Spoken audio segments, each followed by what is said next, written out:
Hello everybody, it is Evangelisaurus Rex in the house, and today I'm starting a new series. It's not a series on Rogue Legacy, it's a series on indie games.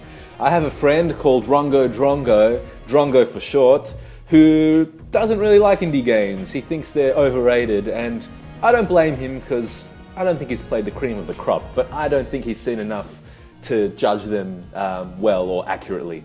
And I think it is a bit close-minded to say that indie games can't hold a candle up to the mainstream fare. I think there are some strengths to indie games. And Rogue Legacy is not one of them that I particularly like that much, actually. It's just a game I've started recently. But I thought this would be a good intro point to the series on indie games for Drongo. So we can see if we can show him what makes indie games good. Now, Rogue Legacy is a roguelike game where you play as a warrior from a family. Basically, you quest to explore a castle and the surrounding areas, hell, a forest, and some place called the Maya. I haven't really explored them. Each hero you use has a different class or attribute, so standard RPG stuff, but you die a lot. Because it's a roguelike game, each time you die, you go back to the start. And because it's a roguelike game, the level is random each time. So they just procedurally generate a random level. Let's press A and choose our heir now. So essentially, this is my family tree as I'm going left here. These are all the people I've failed with and killed. And here we have Lady Priscilla II, the determined spelunket. She's had one of 3 kids who is going to explore the castle.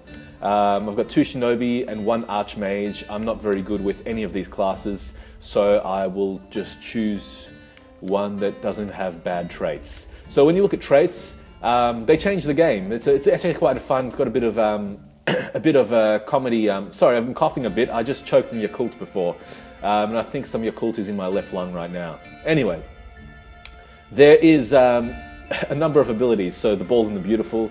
I don't know what that really does, but here this guy is far-sighted, so anything close up is blurry. It's a bit annoying. You're so heavy, enemies can't knock you back. That's all right. That's a good trait. OCD means you break everything. No traits and a spell chakram. I don't really know spell card. I'm going to go with the shinobi though. They're pretty fast and they do a lot of damage. So we're going to go with this guy because he doesn't have any annoying traits. I've only got 400 gold at the moment, so I can't really do anything here. This is just the. This is where you level up and stuff. So you got the smithy here. You can buy all sorts of gear from him.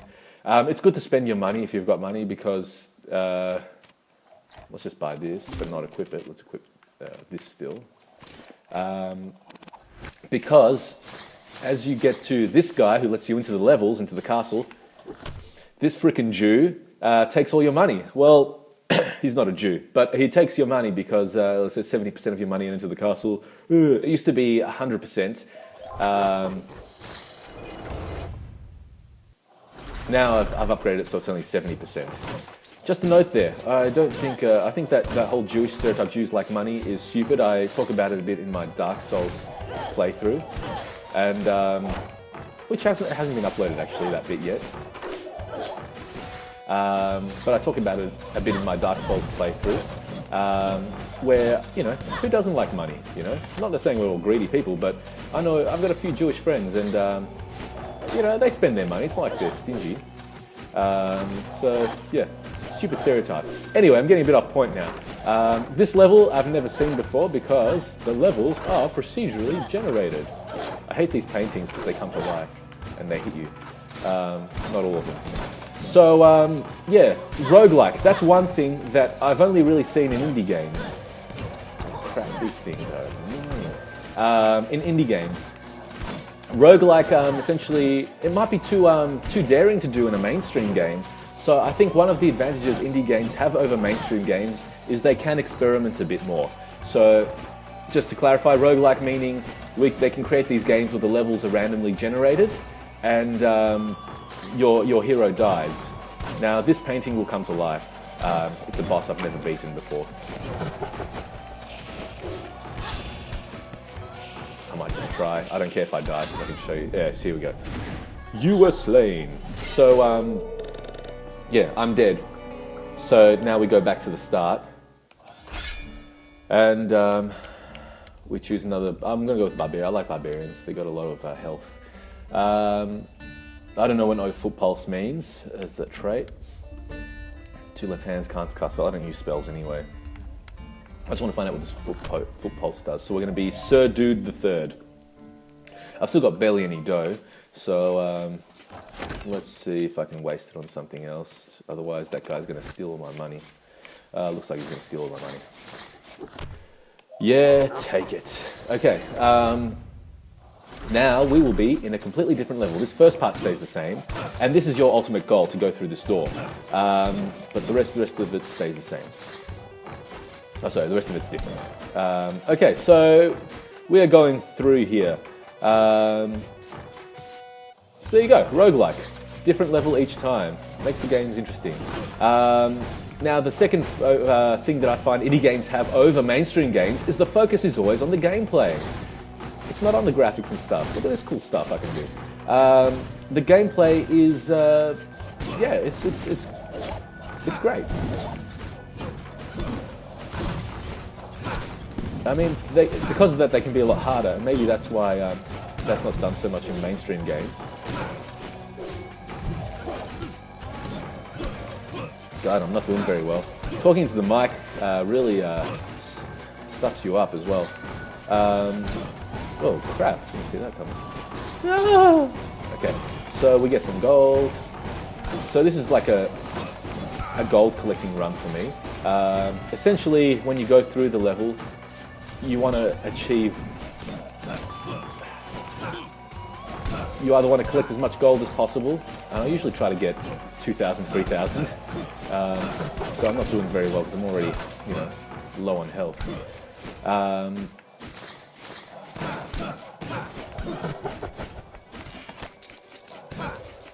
There we go, 864 now. I need some health, so I need to find some chicken.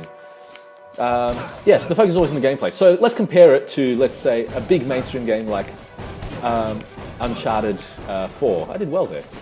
Uncharted 4, essentially the gameplay came down to... crap, I hate these magic guys. Although I didn't do too badly there. Uncharted 4, the gameplay came to you know, pushing the directional stick in one direction and pressing X. And that was really boring. Diablo 3, go in a direction and press X as well. So the gameplay, it's not exciting. And I mean, you look at this game, and yeah, I'm not a big fan of the art style, to be honest. I don't think graphically it looks that great. That's not to say I don't like these cartoony games. I love them. But indie games rely a lot on nostalgia, and sometimes the graphics just aren't good. And look, this is just a matter of preference in this case, because you know, it's a roguelike. The levels are generated immediately, pretty much. So the graphics are this way for a reason. But I'm not a big fan of this graphical style. Anyway, if this game was Uncharted though, they'd put a ton of effort into the graphics, and you know, you should see the combos I'm pulling off on my joystick right now.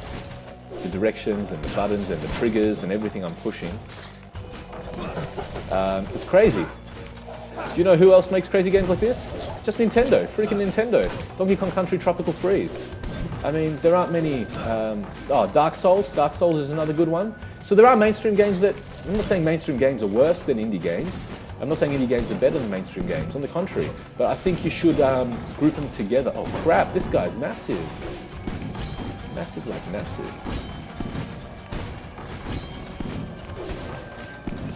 Crap, I hate these bullets. These bullets are the bane.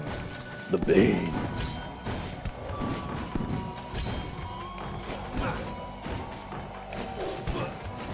So I just think that I'm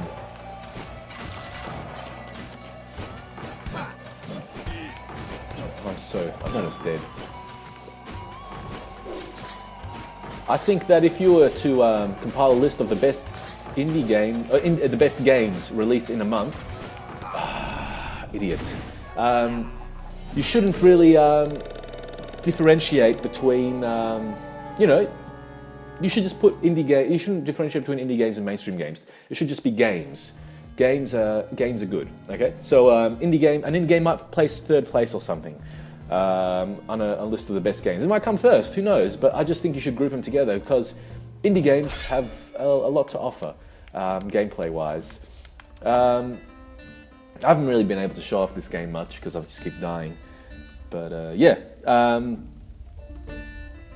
don't know. I think I've said most things I want to say. So let's get this guy. 1400 gold. What can we do with 1400 gold? Music in indie games for some reason ends up being pretty good.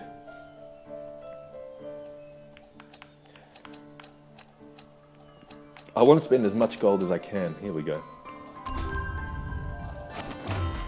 Masters of Life and Death. The Lich has mammoth potential. Every kill grants the Lich permanent health. Cool. Anyways, yeah. So that's this game. Yeah. So I'll continue this indie game series. I might play a bit more of this and maybe upload another video of this and just talk about it a bit more. But that's it for now. Bye bye.